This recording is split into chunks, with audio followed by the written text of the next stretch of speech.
Okay, well, it looks like we're going to continue. One moment. Yes, okay. It looks like that we are going to continue our video on the making of the aluminum fukibarri.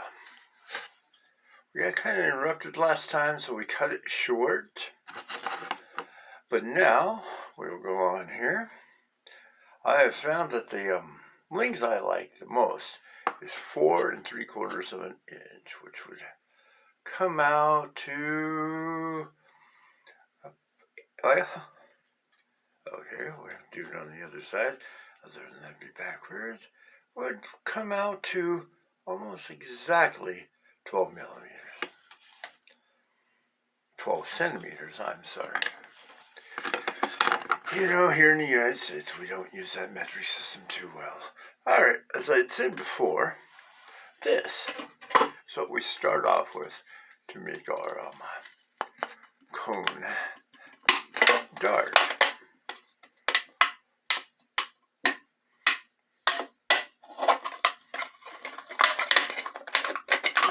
Take an old pair of scissors, or one you don't mind resharpening a bunch of times.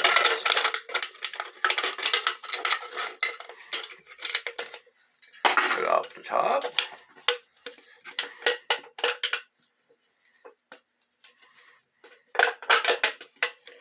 At least on the bottom on these is one of the reasons I like these Arizona sweet tea is they have a little line to cut along. And no, honestly, it doesn't actually matter that much. I cut along the seam here, which is probably more the seam of the paint than actual aluminum.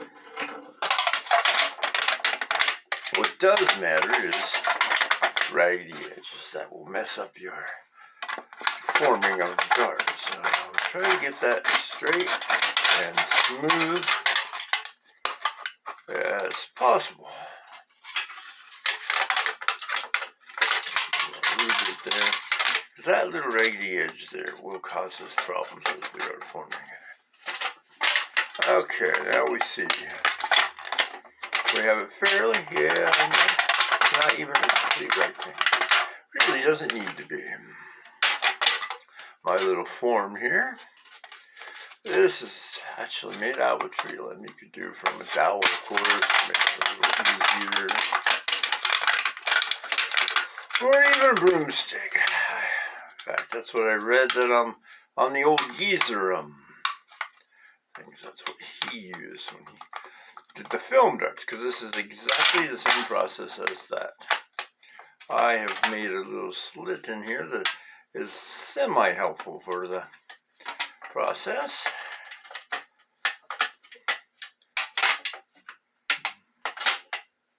There we go. And you just roll it up and make it as tight of a cone as you absolutely possibly can. Oh, you know, usually I do it with the silver, with the non-painted side out. This time, basically because I didn't think about it as I was rolling it, we're doing it with the paint on the outside, which will make it even more interesting shaped dart. Now as I go along here, as you see we're starting to get a little and keeping it tight as possible.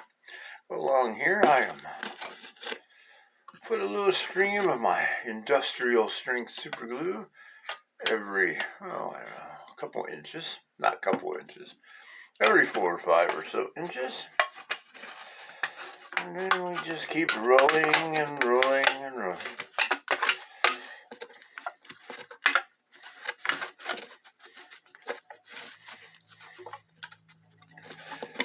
Until we get it to about that point. Then we add a little bit more in there. And maybe a little along the seam.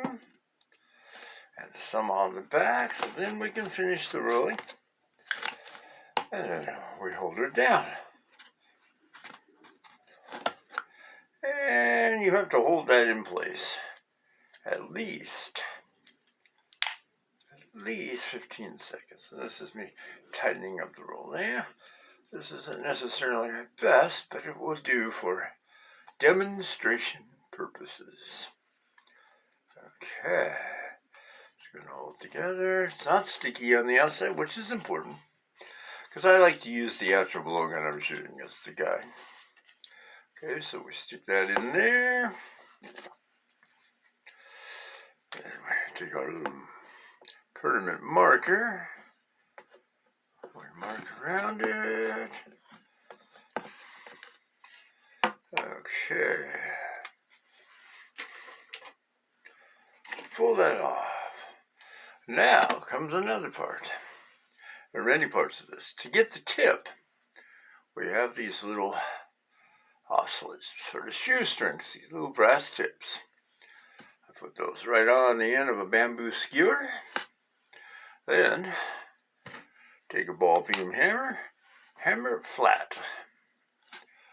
Then I grind it out to a good shape like that. Then I will make sure it'll fit in here like this. We do that. We get a little of our super duper industrial strength and thickness super glue. You know, the same stuff all super glue is made out of.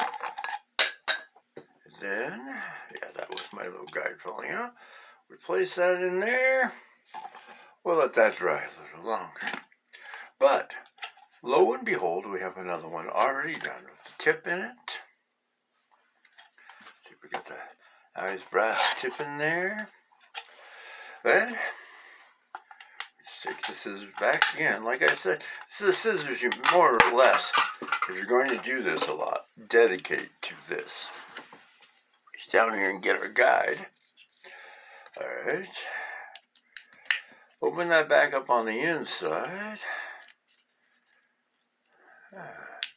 We did get a little fray on that. We're going to trim that off. Okay, now that is not round enough at all. Then another tool comes in handy. That is a ring mandrel. Put that in here. Okay. I may have to open this up just a little bit more with the guide. That's a little unusual. I rolled this one a little tighter in there than normal. It's kind of nice. The inside almost looks like we might actually be able to get a 50 cal out of that instead, which would be the secret to getting smaller. Okay, now once we get that on there, like that, take my little, this is the process of rounding inside of the dart so it looks like that. Put it on there like that. Tap, tap, tap. Just get that completely round. There, then we'll have a little smoothing and a few other processes, but what we end up with is a dart. It fits in there ever so nicely and fires ever so powerfully. These weigh 0.65 grains, just about 10 grains lighter than these, as I've said before. And well, thank you for watching.